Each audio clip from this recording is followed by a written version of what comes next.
शांति। ओम शांति। अंधकार मन का मिटे, तन का कटे कलेश, आत्म तृप्ति सुख शांति का एक यही संदेश।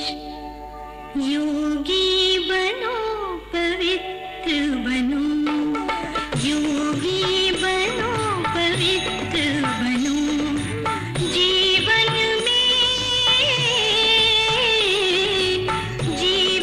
में सच्चरित्र बनो।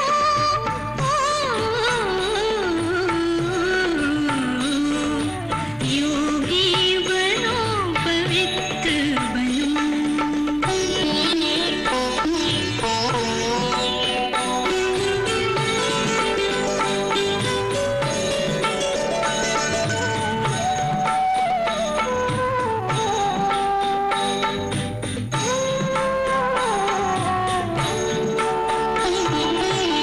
निर्मल मन हो निश्चल वाणी, हृदय में छलके प्यार, बहे ज्ञान की पावन गंगा, स्वर्ग बने संसार।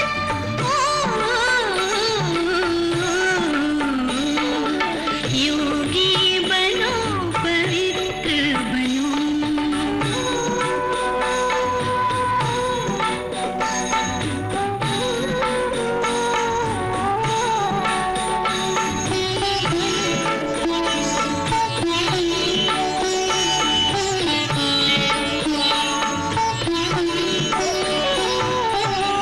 मन मधुबन हो दिव्य गुणों की, फैले मधुर सुवास, अमर त्याग की दीप शिखा बनी, घर घर करो प्रकाश।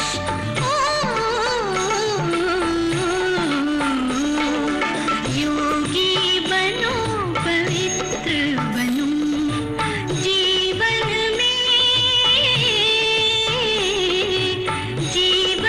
में सच्चरित्र बनो।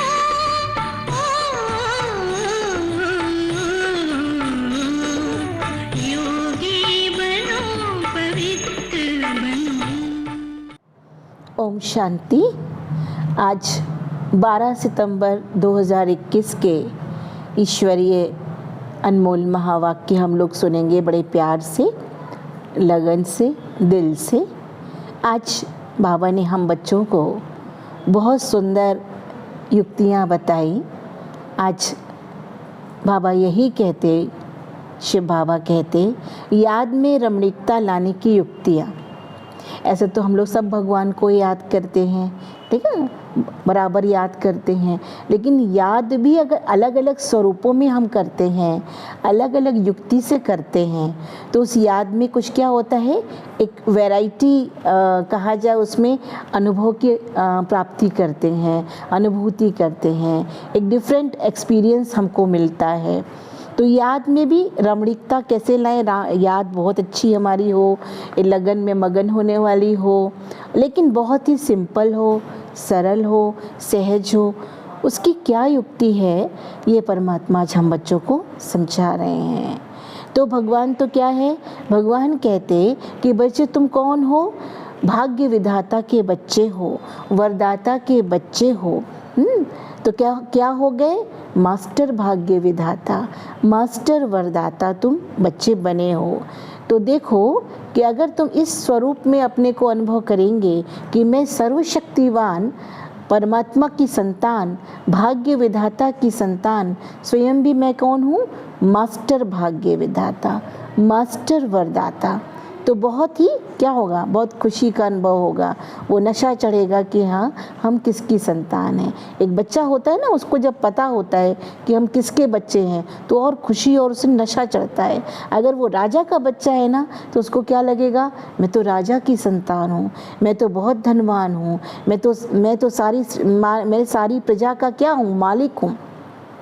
तो हम बच्चे भी कौन हैं, परमपिता परमात्मा की संतान हैं। तो परमात्मा के जो गुण हैं वो हमारे अंदर ऑटोमेटिकली होने चाहिए, जिसको हम भूल चुके हैं। और परमात्मा हमें वो याद दिला रहे हैं कि स्वयं को क्या समझो, मास्टर, भाग्य विधाता और वरदाता। आपकी हर विधि नीति व रीति में चलती आती है।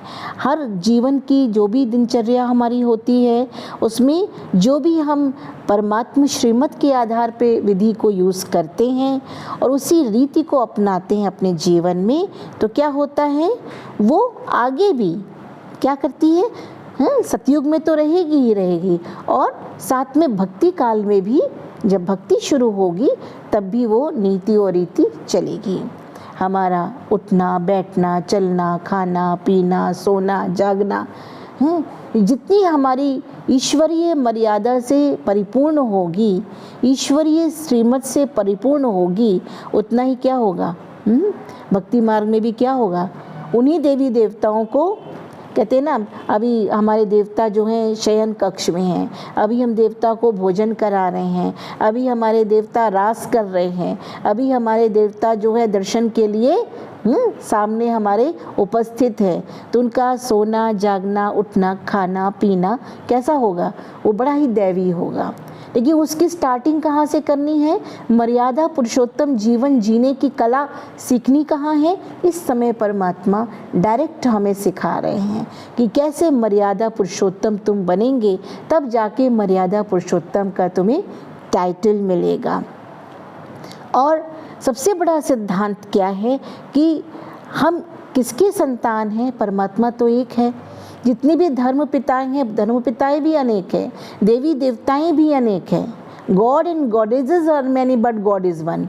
देवी देवताएं अनेक हैं लेकिन परमात्मा एक है। जब इस सिद्धांत को हम लेकर के चलते हैं तो क्या होता है, अव्यभिचारी याद होती है। अव्यभिचारी माना एक की याद में, लगन में मगन। ऐसे बहुत तरफ हमारी बुद्धि जाएगी तो क्या होगा, इधर उधर बढ़ जाएगी।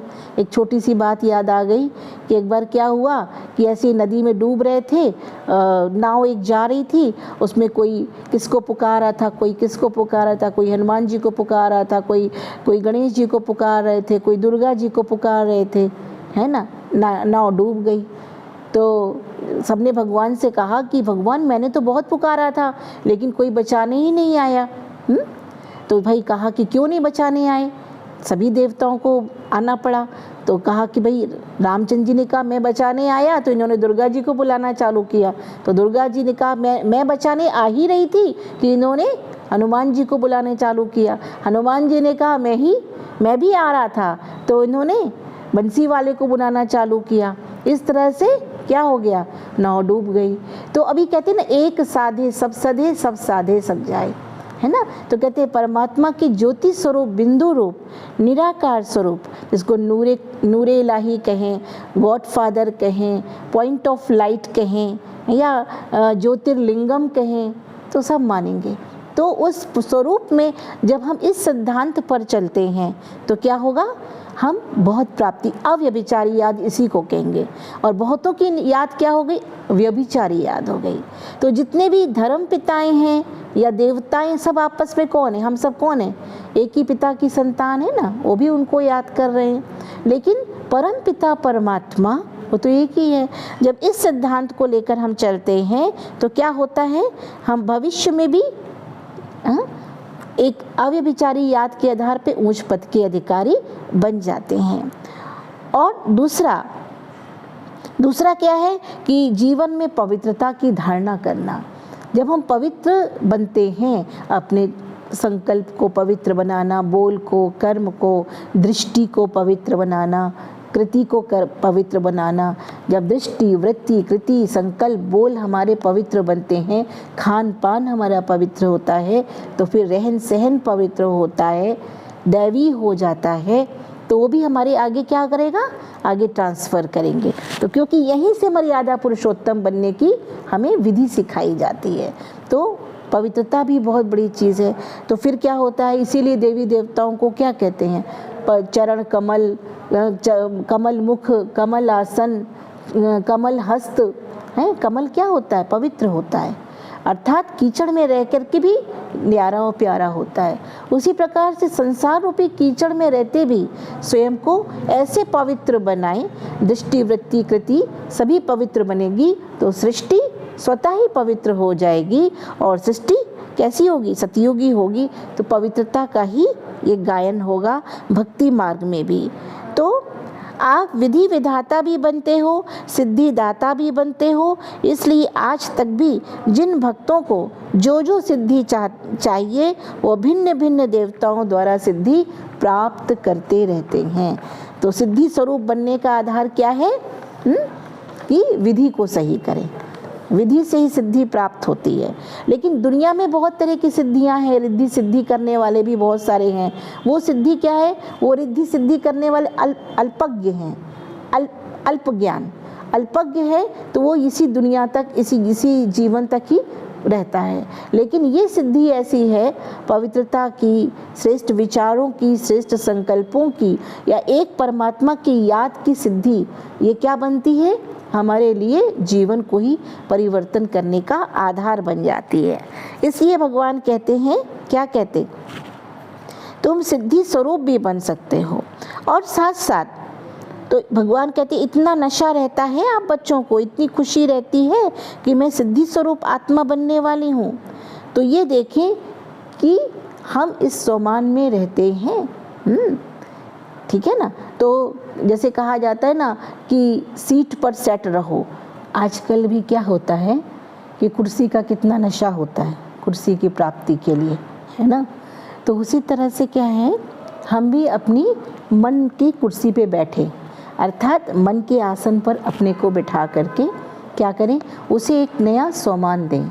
सोमान माना कुछ नई टाइटल दें, अच्छा उसको कोई ऐसा माना कहा जाए टाइटल दें, ऐसी चीज़ दें कि वो कुछ इसको ग्रहण करे अपने अंदर, मैं क्या हूँ, मैं क्या हूँ। तो उसी तरह से क्या है, कभी मैं शांत स्वरूप हूँ, उस सीट पे सेट रहें, कभी मैं प्रेम स्वरूप हूँ, इस सीट पे सेट रहें, कभी परमात्मा के नैनों का नूर हूँ, इस सीट पर सेट रहें, मैं पवित्र आत्मा हूँ, इस सीट पे सेट रहें, मैं परमात्मा का भाग्य विधाता का भाग्यवान बच्चा हूँ, इस सीट पे सेट रहें। तो क्या होगा, सीट पे सेट रहेंगे तो कभी अपसेट नहीं होंगे, है ना। जैसे राजा सीट पर सेट होता है ना, तो सभी उसका कहना मानते हैं, सारी प्रजा उसके ऑर्डर पर चलती है। लेकिन राजा ही सीट पे अगर सेट नहीं होगा तो कोई उसका कहना नहीं मानेंगे। तो बार बार अपने को सीट पे सेट भी करते रहें। उसके लिए क्या है, बहुत अच्छी बात बाबा ने बताई, क्या बताई कि बच्चे इसके लिए रमणीकता का अनुभव करो, है ना। ये ज्ञान वैसा नहीं गंभीर, ऐसे गंभीरता की बात नहीं है, ऐसे गंभीर रहना है, लेकिन रमणीकता का अनुभव। हर चीज़ में अगर जहाँ रमणीकता मिलती है ना, वहाँ सबको अच्छा लगता है। तो ये ज्ञान भी बहुत रमणीक है ना। कभी परमात्मा को पिता के रूप में, कभी जो है सखा के रूप में, कभी क्या कहा जाए खुदा दोस्त के रूप में, कभी जो है साजन के रूप में, कभी किसी रूप में, कभी भाई के रूप में, हर संबंध से उसका अनुभव करें। और दूसरा रमणीकता कैसी है, कभी मैं शांत स्वरूप हूँ, प्रेम स्वरूप हूँ, आनंद स्वरूप हूँ, सुख स्वरूप हूँ।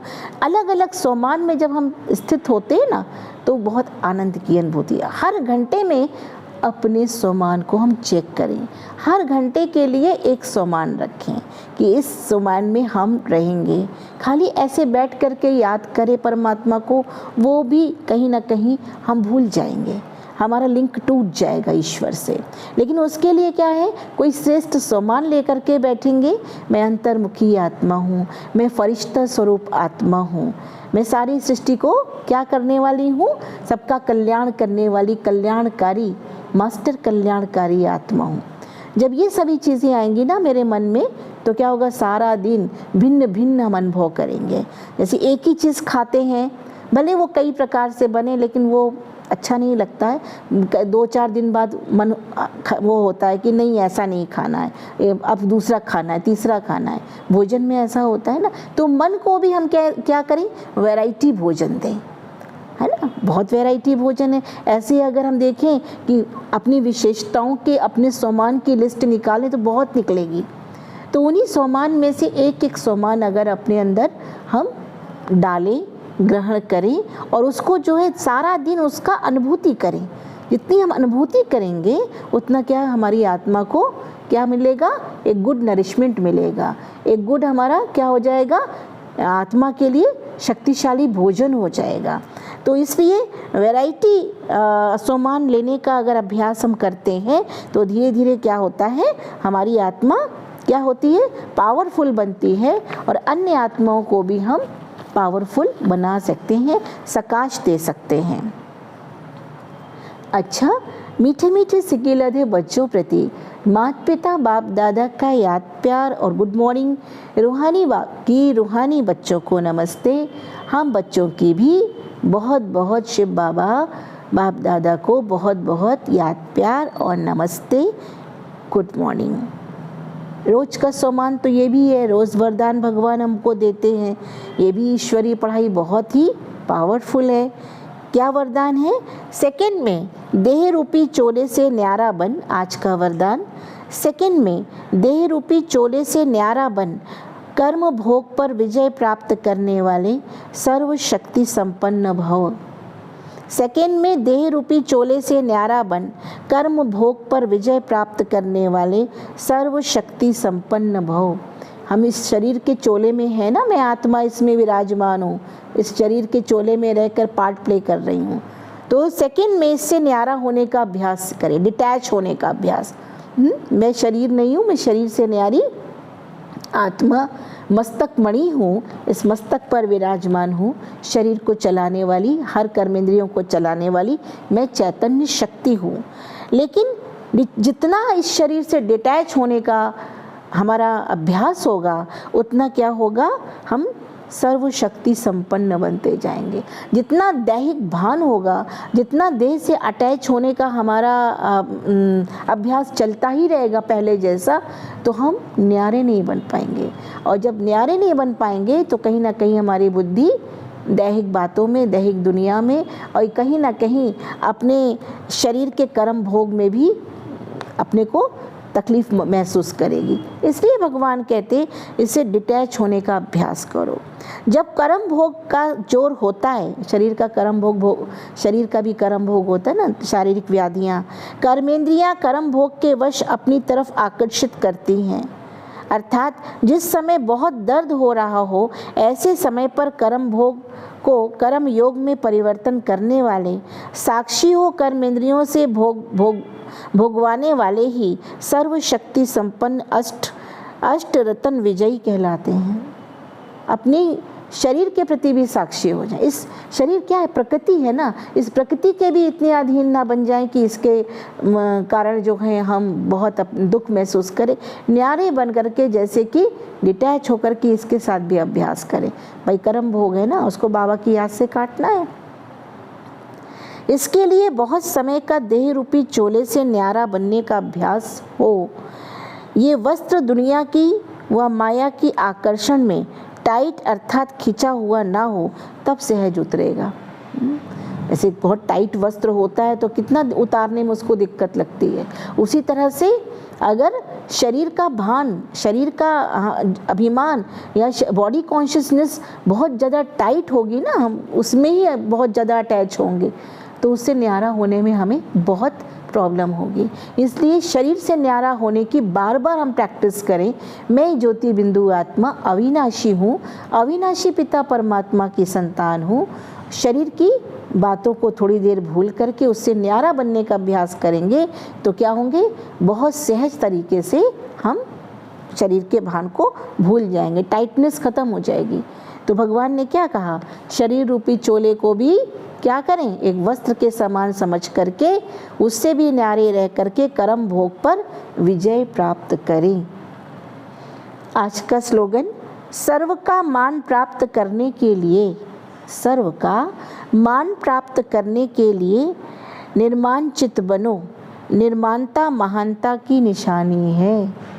सर्व का अगर हम मान प्राप्त करना चाहते हैं, हर कोई चाहता है कि सर्व हमको, सारे लोग हमको मान दे, लेकिन मान तभी मिलेगा जब हम निर्माण बनेंगे। पोलाइट नेचर, बिल्कुल देही अभिमानी नेचर, एकदम बॉडी कॉन्शियस नहीं हो, कभी पोस्ट कॉन्शियस होंगे, कलर कॉन्शियस होंगे, है ना, या कास्ट कॉन्शियस होंगे, या किसी और प्रकार का हमको भान होगा, अभिमान होगा।